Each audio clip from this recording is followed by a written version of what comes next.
America এই যুদ্ধে নিশ্চিত হেরে গেছে। সারা পৃথিবীর মানুষ সেটা জেনে গেছে, শুধু ডোনাল্ড ট্রাম্প সেটা জানে নাই।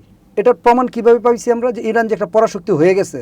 আপনি দেখেন পুরো মিডল ইস্ট ইরানের ভয়ে ভীত। এত বড় বড় আক্রমণ করার পর একটা সিঙ্গেল ড্রোনও কি কেউ ইরানে মারছে? একটা সিঙ্গেল ড্রোন মারছে? তার মানে হিসাব কিন্তু আপনি খুব সহজে বুঝবেন। ইরান এবং আমেরিকার যে বিষয়টা আর কি, যদিও এখন আমরা দেখছি লক্ষণীয়, যেটা সকলেই দেখছে দৃশ্যমান, যে ইসরায়েলের ব্যাপারটা কিন্তু একেবারে হাইড করা হচ্ছে। যদিও ইসরায়েল এই যুদ্ধ বাদিয়েছে বলে গণমাধ্যমে আমরা দেখছি, বা আমেরিকাকে বাধ্য করেছে। তো যে ভাষায় বলি, এটা এখন আমেরিকা এবং ইরানের যুদ্ধ। বাট এখানে একটা সবচেয়ে চমকিত বিষয় যে ইরান সম্ভবত ইউরোপ এবং ব্রিটেনকে বোঝাতে পেরেছে যে তারা যৌক্তিক অবস্থানে আছে, অথবা ইরান এবং ইউরোপ ব্রিটেন তারা বুঝে গেছে যে আসলে ইরান ঠিক আছে। কিন্তু এখন আবার যে চুক্তির কথা আমরা শুনছি আমেরিকা এবং ইরানের সাথে, সেখানে দ্বিমুখী তত্ত্ব বা বক্তব্য আমরা শুনছি। আমেরিকার প্রেসিডেন্ট অথবা প্রতিরক্ষা মন্ত্রী এক এক সময় এক এক রকম কথা বলে। আসলে এর ভিত্তি কি? ধন্যবাদ আপনাকে। প্রথমেই বলি যে এখানে আমেরিকা এবং আমেরিকার এখন চাহিদা একটাই, ইরানের যে সমৃদ্ধ ইউরেনিয়াম 60% U-235 যে ইউরেনিয়ামটা, এটা তারা যে কোনোভাবে আমেরিকা নিষ্ক্রিয় করতে চাচ্ছে অথবা তার কাছে নিতে চাচ্ছে। আর ইরানের চাহিদা একটাই, টাকা। ইরানের অর্থনীতি এতটাই দুর্বল এবং ভঙ্গুর অবস্থায় আছে, এখন তাদের যে কোনো ফরম্যাটে টাকা দরকার। এই চুক্তির ভিত্তিটা এই দুজনের চাহিদার উপর নির্ভরশীল হয়ে গেছিলো এবং এটা দুজনের চাহিদা মিলে গেছে দেখে চুক্তিটা খুব কাছাকাছি অবস্থাটা আছে। আমেরিকা তাদের বিলিয়ন ডলার যেখানে আটকানো ছিল বিভিন্ন ইয়াতে, সেগুলো আমেরিকা এখন বলে দিছে যে তুমি ইউরেনিয়াম সমৃদ্ধকরণটা 3.63 মাত্রায় নামায় আনলে আমি তোমাকে নিষেধাজ্ঞা উঠাই দিব এবং বিলিয়ন ডলার তোমাকে আমি দিয়ে দিব। ইরান খুশি, ইরানের এই মুহূর্তে প্রচুর টাকা দরকার। আমেরিকা খুশি, ইরান 60% সমৃদ্ধ ইউরেনিয়াম থেকে এখন 3.63-তে নেমে যাবে। তার মানে দুই পক্ষেরই মোটামুটি একটা চাহিদার জায়গায় পৌঁছে গেছে। ইরান পারমাণবিক বোমা বানাবে না, ডিক্লেয়ার দিয়ে দিছে। আপাতত আমেরিকা বলছে এটা 20 বছরের জন্য তুমি স্থগিত রাখবা এবং তোমার মাটির নিচে যে ইউরেনিয়াম সমৃদ্ধকরণের যে কারখানাগুলো ছিল, এগুলো মাটির নিচে একটা চালু রাখতে পারবে না, সবগুলো মাটির উপরে উঠে আনবা, যাতে আমরা দেখতে পারি, ইমার্জেন্সি কেউ হঠাৎ করে পরিদর্শন করে বুঝতে পারি যে আসলে তুমি পারমাণবিক বোমা বানাচ্ছ কিনা। ইরান তাতে রাজি হয়েছে। তবে ইরান মেয়াদটা 5 বছর বলছে আর আমেরিকা বলছে 20 বছর। আমরা যেটা ধারণা করতেছি 10 থেকে 12 বছরের মধ্যে একটা চুক্তি হবে। দ্বিতীয় বিষয় হচ্ছে, ইরান চিন্তা করলো পারমাণবিক অস্ত্র আমার আসলে দরকার নাই। এটা আমি আপনার আগের অনুষ্ঠানে বলছিলাম, পারমাণবিক অস্ত্র ছাড়াই আমি পুরা পৃথিবীকে নাকানি চুবানি খাওয়াইতে পারি আমার হরমুজ প্রণালী দিয়ে।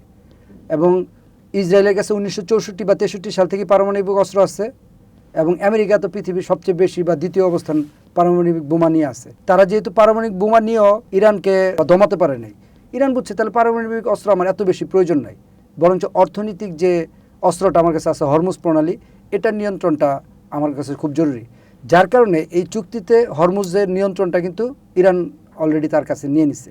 আর তারা বলছে যে আমি পারমাণবিক অস্ত্র বানাবো না, সমৃদ্ধ ইউরেনিয়াম 60% থেকে আমি 3.63-তে নামায় ফেলবো, তুমি আমার যে টাকা পয়সাগুলো আটকানো আছে এই টাকা পয়সাগুলো দিয়ে দিবা এবং আমার উপর যে নিষেধাজ্ঞা আছে সে নিষেধাজ্ঞা প্রত্যাহার করবা। আমেরিকা বলছে আমি রাজি ছাড়া উপায় নেই তো আমেরিকা চাচ্ছে এখান থেকে একটা সম্মানজনক বিদায় নিতে। আমেরিকা টার্গেট যেটা ছিল দুইটা, আপনি জানেন, প্রথম টার্গেটটা ছিল রেজিম চেঞ্জ, দ্বিতীয় টার্গেট ছিল পারমাণবিক যে শক্তি থেকে ইরানকে দমানো। একটাও তো আমেরিকার অর্জন হয় নাই, বরঞ্চ ইরান এখন উইলিংলি তার টাকা পয়সা পাওয়ার জন্য এটা দিচ্ছে, পারমাণবিক শক্তি থেকে নিজেকে সরায় নিচ্ছে। এই জন্য সরায় নিচ্ছে, ইরান বুঝে হোক না বুঝে হোক বুঝে ফেলছে পারমাণবিক শক্তির চেয়ে বড় শক্তি তার কাছে আছে। এখন আর আসলে পারমাণবিক বোমা নিয়ে এত বেশি আমার নাড়াচাড়া দরকার নেই, বরঞ্চ আমি অ্যান্টিব্যালিস্টিক মিসাইল বা ক্ষেপণাস্ত্র শিল্পে যদি খুব বেশি বিনিয়োগ করি, এটা আমাকে সিকিউরিটি অনেক বেশি দিবে। যার দরুন এখন গতকালকে একটা চিত্র কিন্তু আপনি খেয়াল করবেন, সেই চিত্রটা গতকালকে আমার কাছে মনে হচ্ছে এই যে 40 দিন টানা যুদ্ধ হলো, মাঝখানে 20-25 দিন গ্যাপ, কালটা ছিল খুবই ইম্পর্টেন্ট একটা দিন। চুক্তি যে খুব কাছাকাছি গেছে এটা মোটামুটি কালকের বিভিন্ন ইস্যুতে আমরা এটা বুঝে ফেলছি। চীন, এখন তো আপনি জানেন আরাকচি ইরানের যে পররাষ্ট্রমন্ত্রী, সে চীনে আছে এবং চীন তাকে পাশে বসায় বলছে বর্তমান পৃথিবীর নতুন পাওয়ার হাউস হচ্ছে ইরান। একটা শব্দ, এটা গভীরতা অনেক, যে বর্তমান পৃথিবীর নতুন পাওয়ার হাউসকে ইরান। পাওয়ার হাউস মানে হচ্ছে তুমি পরাশক্তি, যে আমেরিকা তুমি যেমন একটা পরাশক্তি, আমি চীন যেমন একটা পরাশক্তি, এখন তুমি মানো আর না মানো ইরান এখন পৃথিবীর একটা পরাশক্তি। এটার প্রমাণ কিভাবে পাইছি আমরা, যে ইরান যে একটা পরাশক্তি হয়ে গেছে। আপনি দেখেন পুরা মিডল ইস্ট ইরানের ভয়ে ভীত।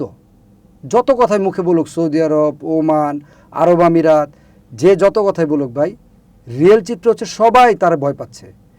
ইভেন ইসরায়েলও ইরানকে প্রচুর ভয় পাচ্ছে, প্রচণ্ড ভয় পাচ্ছে। তারা মুখে প্রকাশ করতেছে না, কিন্তু তাদের কর্মকাণ্ড প্রকাশ হয়ে যাচ্ছে। কিভাবে কর্মকাণ্ড? কালকে হ্যাকসেট, যেটা আপনার প্রতিরক্ষা মন্ত্রী, তাদের যে নিরাপত্তা প্রধান, তারা বলতেছে, সকালবেলা বলল যুদ্ধ এপিক ফিউরি, যে যুদ্ধটার যে তাদের নাম দিছিল, এটা আমাদের আনুষ্ঠানিকভাবে সমাপ্ত ঘোষণা করে দিছে। তার ৩-৪ ঘন্টা পর ট্রাম্প বলতেছে যে ইরান চুক্তি না মানে কিন্তু আমরা আবার যুদ্ধ করব। তার মানে তাদের কথার কিন্তু সমন্বয় নাই। তারা আবার বলতেছে কিছুক্ষণ পরে অপারেশন এই প্রজেক্ট ফ্রিডম, অর্থাৎ এই ইয়ারটাকে নিয়ন্ত্রণ নেওয়ার জন্য, হরমুজটাকে নিয়ন্ত্রণ নেওয়ার জন্য প্রজেক্ট ফ্রিডম নামক একটা অপারেশন তারা ঘোষণা করলো। ১৬-১৭ হাজার সৈনিকে না। ইরান বলল এইসব প্রজেক্ট ফ্রিডম বাদ দেয়, কিন্তু আবার পিডামো। আমেরিকা আবার সরে গেল। এই প্রজেক্ট ফ্রিডমে আবার আমেরিকা চালাকি করে সৌদি আরব এবং কুয়েতের আকাশপথ ব্যবহার করে ওদের উপর আক্রমণ করে একটা চিন্তা করছিল। সৌদি আরব কিছু সম্ভবই না ভাই, সরেন, আমি আর কোনো ঝামেলার মধ্যে নাই। সৌদি আরব তার আকাশপথ ব্যবহার করতে দেয় নাই, কুয়েত তার আকাশপথ ব্যবহার করতে দেয় নাই। আমরা কিছুক্ষণ আগে এগুলো নিউজ পাচ্ছি। তার মানে সৌদি আরব এবং কুয়েত খুব ভয় পাচ্ছে, যা হয়েছে। এখন আমরা খালি কোনো রকম সেফটি নিয়ে নিজের ইয়ানফসি করি। ইরানকে আর খেপানো যাবে না। আমার কাছে ব্যক্তিগত একটা ধারণা, আমার মনে হয় মিডল ইস্টে যে এত আপনার 16টা যে আমেরিকান ঘাঁটি ধ্বংস করলো ইরান, এতে যে দেশের ঘাঁটিগুলো ধ্বংস করছেন তারা খুবই খুশি। কারণ ওই দেশের জনগণের প্রতিক্রিয়াগুলো আমরা সামাজিক যোগাযোগ মাধ্যমে দেখছি। আপনার দেশে একটা লোক আইসা ঘাঁটি এসে বসে আছে, এটা আপনার পছন্দ না। তো ওই দেশের মানুষও পছন্দ করে না, শাসকরাও পছন্দ করে না। তবে শাসকরা ভয় কিছু বলতে পারে না, যে আমি যেমন বলি এই তোমার ঘাঁটি সরায় নাও, আমেরিকা তো আমার ক্ষমতা থেকে সরাই ফেলবে। যার কারণে ইরান যে ওদেরকে ধ্বংস করছে ঘাঁটিগুলা, 16টা ঘাঁটিকে যে একবার পঙ্গু করে ফেলাইছে, এতে সৌদি আরবও খুশি, আপনার ওই প্রত্যেকটা আরবের দেশ খুশি। কিন্তু তারা মুখে প্রকাশ করতেছে না এই খুশিটা, অন্তর দিয়ে খুশি। আর মুখে বলতেছে আমাদের খুব কষ্ট লাগতেছে, আমাদের খুব দুঃখ লাগতেছে, কিন্তু হৃদয়ে আল্লাহ শুকরিয়া আলহামদুলিল্লাহ, রাত্রে গিয়ে 2 রাকাত নফল নামাজ বেশি পড়তেছে। এটা আমার ধারণা। কারণ এত বড় আক্রমণ করার পর একটা সিঙ্গেল ড্রোনও কি কেউ ইরানে মারছে? একটা সিঙ্গেল ড্রোন মারছে? তার মানে হিসাব কিন্তু আপনার খুব সহজে বুঝবেন। তারা হৃদয় দিয়ে এটা খুশি যে সাল্লার আমেরিকাটা মারছে, এটা আমি খুশি, এটা ধ্বংসক, এটা ভালো করছে, এই আপদ বিদায় করছি আমরা, এই আপদ আমরা বিদায় করতে পারতেছি না, ইরান বিদায় করে দিচ্ছে, খুশি হয়েছি আমরা। আরেকটা বিষয় হচ্ছে, আপনি দেখবেন যে কালকে চিত্রটা ছিল ভিন্ন। আমরা সাধারণত দেখি কোনো দেশে যুদ্ধ লাগলে মন্ত্রী, প্রধানমন্ত্রী বা গুরুত্বপূর্ণ ব্যক্তিত্ব দেশের বাইরে থাকলে তারা সংক্ষিপ্ত সফর শেষ করে কি করে, দেশে চলে আসে। যদি 10 দিনের সফর থাকে ওটারে 1 দিন, 2 দিন, 3 দিন করে দ্রুত দেশে চলে আসে। আর ইরানের চিত্রটা দেখেন পুরো ভিন্ন। যুদ্ধ পরিস্থিতি চলতেছে, তাদের পররাষ্ট্রমন্ত্রী সারা বিশ্বে ঘুরতেছে। তার মানে কি চিত্রটা ভিন্ন না? তার মানে আলটিমেটলি আপনার বুঝতে হবে হিসাব নিকাশ শুধু ইরান এবং আমেরিকার মধ্যে না, হিসাব নিকাশে জড়িত আছে রাশিয়া, চীন এবং ইউরোপীয় ইউনিয়ন।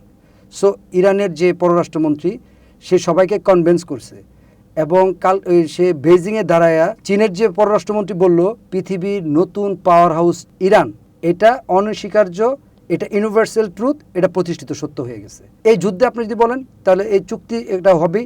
আপনার একটা অনুষ্ঠান আমি 1 মাস আগে বলছি যে আমার ধারণা আর কখনোই যুদ্ধ হবে না, হইলে একটা অবরোধ খেলা হবে। আসলে কিন্তু 1 মাসের মধ্যে আর কোনো যুদ্ধ হয় নাই। আমি এখন আবার ধারণা করতেছি এই চুক্তির পর ইরান আনুষ্ঠানিকভাবে পরাশক্তি হিসেবে পৃথিবীতে ঘোষণা হয়ে যাবে, এবং অন্য 4টা-5টা পরাশক্তির সাথে আমরা ইরানকে নতুন পরাশক্তি হিসেবে পৃথিবীতে আমরা বিবেচনা করব। এটা হচ্ছে ইউনিভার্সাল ট্রুথ, এবং দ্যাট ইজ ট্রু। এবং সর্বশেষ যেটা আমি বলবো যে আমেরিকা যে এত শক্তি, ক্ষমতা, এত মুখে আক্রমণ করবে, এটা করবে, সেটা করবে, করার পরও করতেছে না, সেটা একটা বাক্যে দিয়ে আমি শেষ করে দেবো। আপনি জানেন যে আমেরিকার বর্তমানে যে ডিজাইনকৃত যে 16টা ছিল ইরানের চারদিকে আমেরিকান ঘাঁটি, সবই তো এখন ধ্বংস করে দিছে ইরান। এবং তার যে সমুদ্রপথ, আকাশপথ, কেউ তাকে সহযোগিতা করতেছে না। যার কারণে সে ছোট দেশের কাছে আমেরিকা সাহায্য চাচ্ছিল। দক্ষিণ কোরিয়ার মতো একটা দেশকে একটু সুযোগ পেয়ে গেছে, ভাই তোমরা কিছু সৈন্য পাঠাও না, ওরা একটু আমরা দমাই, কেউ পাঠাচ্ছে না। আলটিমেটলি ইউরোপীয় ইউনিয়ন বুঝে গেছে এই যুদ্ধে আমেরিকার অনৈতিক যুদ্ধ, যেটা ইসরায়েল আমেরিকাকে টেনে আনছিল তার নিজের স্বার্থে। ইসরায়েল যখন আয়না দেখছে যেটা পাগলা গরুর মানে খেপায় ফেলছে, ইসরায়েল সাইরা দিমা কাইন্দা পাচ্ছে, হেল কোনো রকম সেভ হয়ে গেছে। আমেরিকাও চাচ্ছে যে উইন সিচুয়েশন তৈরি করে কোনো রকম মান মর্যাদা রেখে সে এই যুদ্ধটা শেষ করবে। তবে নিউ ইয়র্ক টাইমসের একটা শিরোনাম দিয়ে আমি আপনার আজকের কথা শেষ করব যে আমেরিকা এই যুদ্ধে নিশ্চিত হেরে গেছে, সারা পৃথিবীর মানুষ সেটা জেনে গেছে, শুধু ডোনাল্ড ট্রাম্প সেটা জানে নাই।